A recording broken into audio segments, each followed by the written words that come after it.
Good afternoon and welcome everyone to our Clinical Express webinar, about 30 minutes worth of content. And then I'll have about an extra 15 minutes after that to have an open Q&A. So if you have any questions, please feel free to send them in the chat. So I will share this now.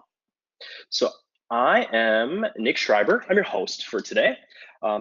Done some of the instructional design for CR and I'm in the implementation department. So this was part of a 4-part series. This is the last one. These videos are also available as well to kind of view some of the previous webinars that we've hosted, but this is the conclusion of our Express webinars on Criterion.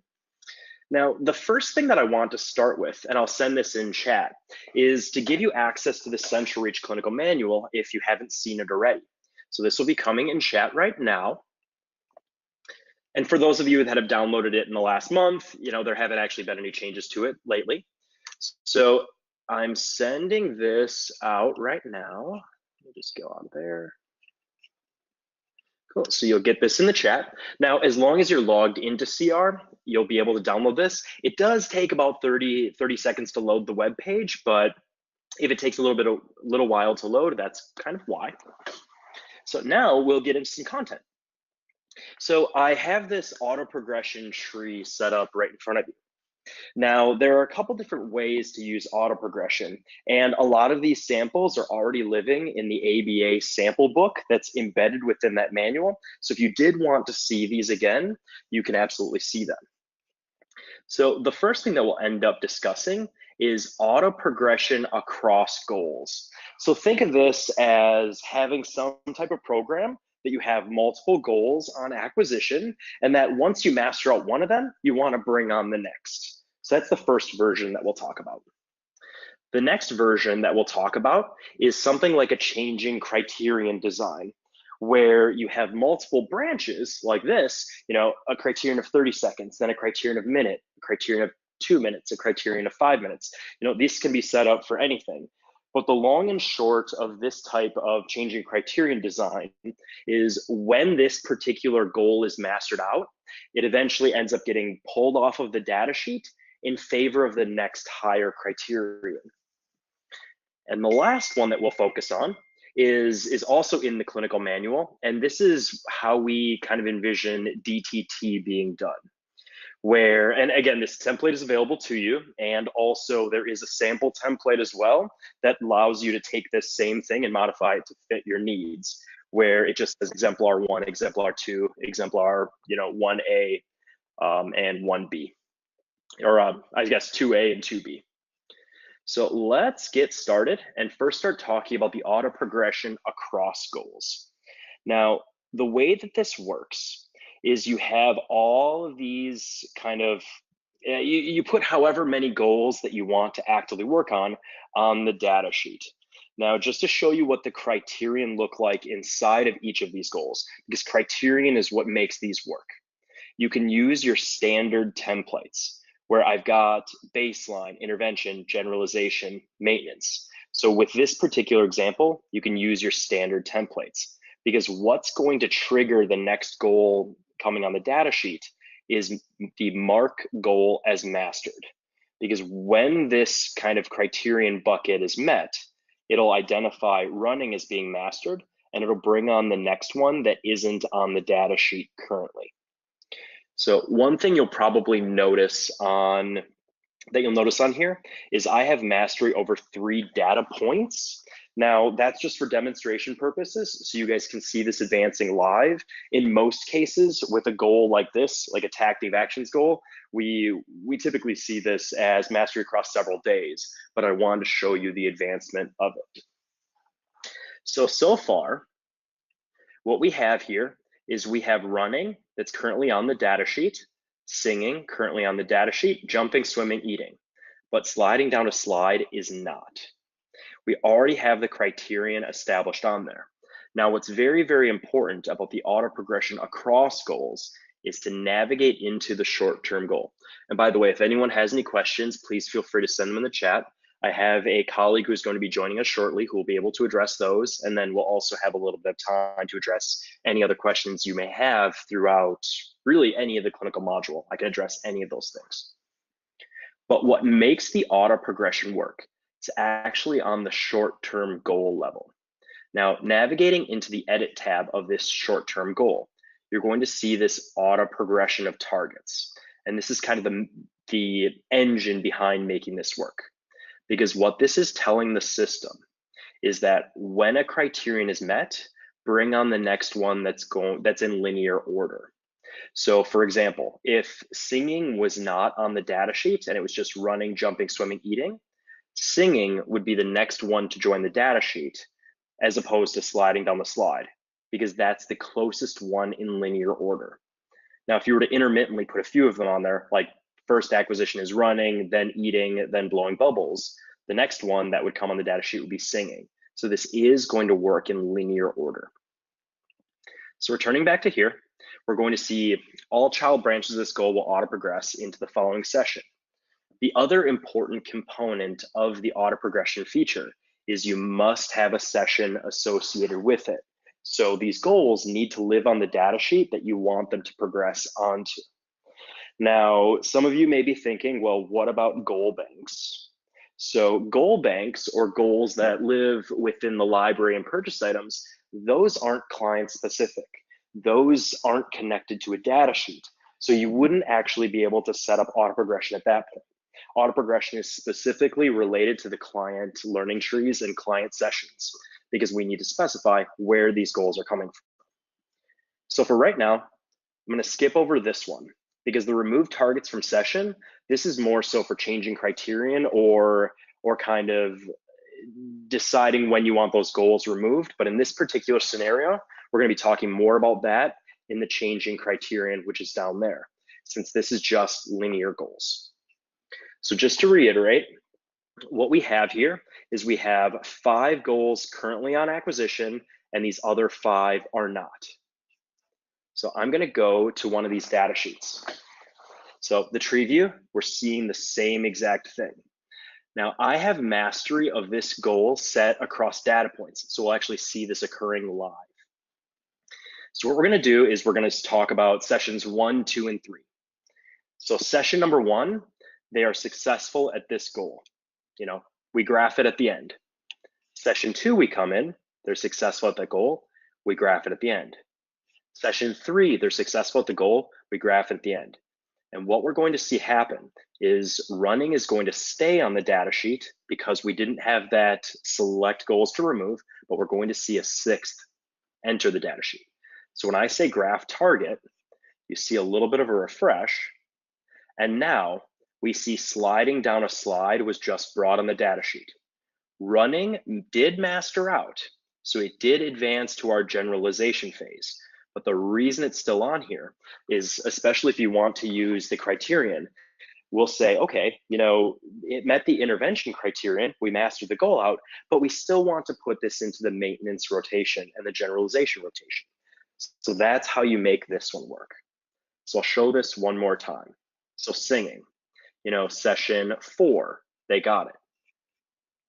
Session 5, they got it. With session 6, we're going to see singing advance to our generalization phase, and we'll see this refresh, and we'll get our next target. So graph, we're seeing a refresh. And now when I open this up, spinning atop was just brought onto the data sheet automatically. So this is what the auto progression across goals looks like. We master one out, it advances through the hierarchy as you would regularly have it, and the next ones are brought on the data sheet. So navigating back to our learning tree, what we're going to see is this is just our standard criterion that we had built at the organization level, in our criterion and prompting.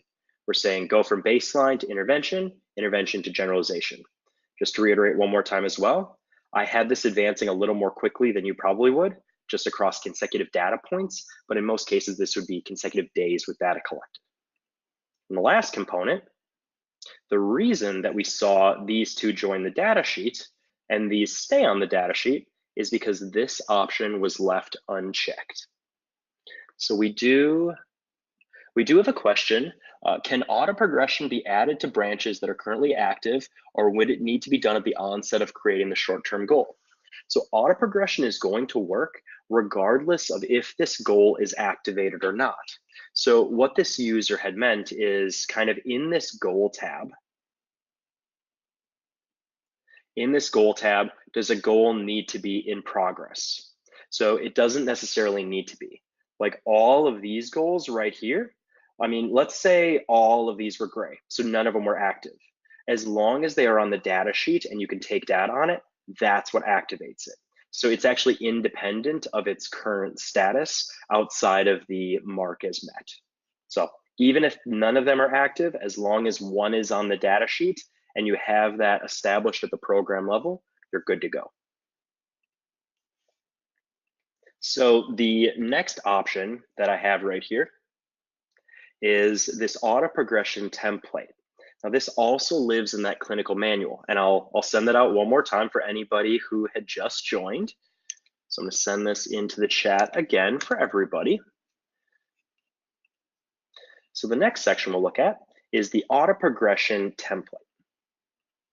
So we'll see that this is a changing criterion design, 30 seconds, 1 minute, 2 minute, 5 minute. Now these are all set up as duration goals. So by going in here and looking down here, typically what we would recommend in a case like this is only one intervention phase really matters in this scenario, because once we meet mastery for that, we want this goal removed and brought on the next automatically. So I have a single intervention phase. If greater than or equal to 30 seconds over 3 data points, auto progress to the intervention. Now, there really isn't any place this is going to go. You could keep it as do not progress. It's really not going to affect anything as long as this logic statement is met and you have mark goal as mastered. So one thing that's a little bit different than the auto progression across goals, because this is technically within, is here is when this remove targets from above session when met comes into play. So let me go down to this goal. So let's see here. I'm going to go to my increasing time. And I already have this in the pinned view. So what I'm going to do is a little bit of TV magic here. I'm going to hit my start timer. And I'm actually just going to modify it a little bit to make it meet criterion, because this is set up as greater than or equal to 30 seconds. So let's just put in 31 seconds. I'm going to hit graph. Oh, looks like I only did it as 2 seconds. Let me change this again. So I want 31 seconds. Graph, so we got it. So we'll see that a couple more times. And what is going to end up happening here, and by the way, with these duration goals, you can always override them, which is what I'm doing right now. So 31, and I want to graph it. So in a moment, when I put in this next data point, we're going to see 30 seconds be eliminated from the data sheet and 1 minute brought on. At least I believe that's what the interval was. 31 seconds, graph it, and we see our refresh. But now the important piece here is we get a notification at the bottom. 1 or more branches have been removed to the session due to auto progression. So when I crack open increasing time, we are now advanced to 1 minute. So that was auto progression, removing the goal and bringing on the next. Just to show you again, when I refresh my screen here, we're going to see that 1 minute already mastered, or the 30 seconds already mastered, and 1 minute is currently on acquisition. Now, the reason that, well, I guess I shouldn't say it's already on acquisition. The reason that this is still kind of displayed as not active is we haven't taken our very first data point yet. So we're not going to see that there. And the last thing I have for you guys, so again, very short webinar, so we'll open it up to any questions that you may have, is this is a way to set up DTT in our system. Now, DTT typically is kind of one-offs where you master this, you move, at least in this scenario, you master this one out, it removes it from the data sheet, you go to this one. You master it out, it moves to the data sheet, you go to this one. So this works in the same exact way as the auto progression template up here. We have single intervention phases established. And again, for any of you who want this template, this is available in the clinical manual. It's just under clinical templates. So when I navigate in here, we're seeing the single criterion. If greater than or equal to 80% over 1 data point, do not progress. However, it is going to mark it as mastered because we're moving to the next. So going into this data sheet, we'll see this move very, very quickly. So right here, dog mass trial. This is where our DTT receptive identification comes into play. So there's only one thing we're working on. So my learner was immediately able to get the dog in a mass trial. I graph it. It's going to be removed from the data sheet. And now we go to our cat mass trial. They were able to do it. We graph it. It was removed from the data sheet. In this particular scenario, we actually do see this as the one-offs, where if they get it within the session, boom, advance to the next exemplar. You know, they were able to do dog in the presence of a neutral distractor. You know, we score that. They were able to then do cat mass trial in the presence of a neutral distractor. So now we're getting to the block trial, and let's say the learner fails at that. You know, we're graphing that and it's just kind of staying where it is until you pick it up again. But if we go back to the learning tree, we're going to be able to see exactly where this learner was not successful and spend a little more time on that. So we were able to advance through all of those. And now we're currently working on the blocked trial. So in many cases, this is just one singular data point that's listed on each of these graphs. Now, in some organizations, what we'll see, and this is kind of going a little bit out of where I was kind of planning to go, but if you ever want to view all of these data points on a graph together, what you can do is you can go to the short-term goal level and you can add a branch. Now, using the data collection branch, we're going to make a combined one. So for the combined branch, we want to choose data collection, but in this scenario, we want to choose combined graphs. And what we're going to see here is these are all of the goals that currently live on the data sheet, or that currently live in the learning tree. So if you wanted to compare, you know, how is learned during an elephant mass trial or giraffe mass trial, you absolutely can. But what makes this combined graph really, really, really neat is especially when you're doing things like changing criterion designs, because it gives you the ability to put all of these on a singular graph that you could say, okay, you know, days 1 through 5, or even sessions 1 through 5, they were only successful at 30 seconds versus sessions 6 through 12, they were at a minute. But then the next 20 sessions, they were only at 2 minutes. So, you know, maybe we need to modify or reduce that interval a little bit. So using this particular graph allows you to aggregate all of those together. So I got a question about the tacting and DTT in the clinical manual. So your clinical manual may be taking a second to load. There's quite a bit of material in there, but if I was to go, so I'll go and actually show you the manual in my account. And by the way, all of the information that we've gone through today, this is going to be in the task analysis and advanced criterion course. So I'll show you that as well as soon as this loads. But where we're actually going to look is, again, here in the clinical manual. And it'll just take me 1 second to pull this up.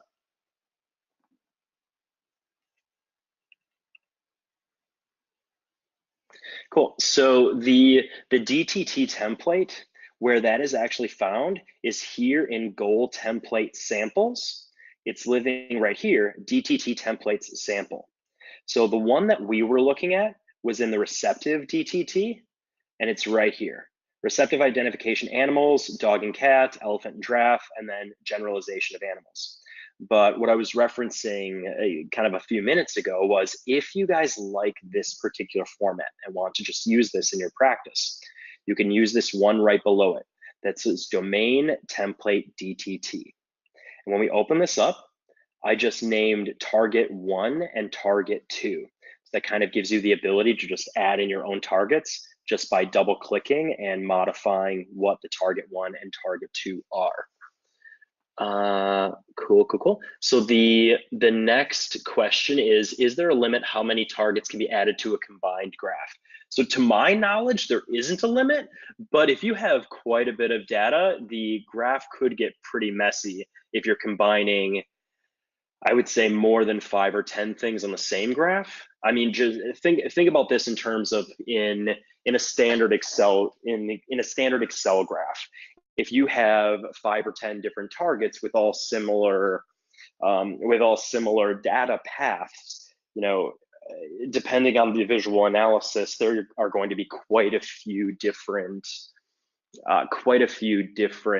symbols for the data points.